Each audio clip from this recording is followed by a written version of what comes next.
আপনি কি জানেন পৃথিবীর সবচেয়ে সুস্বাদু চকলেট তৈরি হয় এই কোকো ফল থেকে? তাহলে আসুন জেনে নেই এই ফল সম্পর্কে। এটি মূলত আফ্রিকা, ল্যাটিন আমেরিকা ও এশিয়ায় জন্মায়।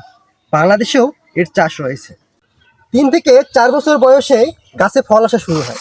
এই ফলের বাইরের অংশ অনেক শক্ত এবং ভেতরে নরম সাদা আঁশ ও বীজ থাকে। এই বীজ থেকে যেভাবে চকলেট তৈরি হয়।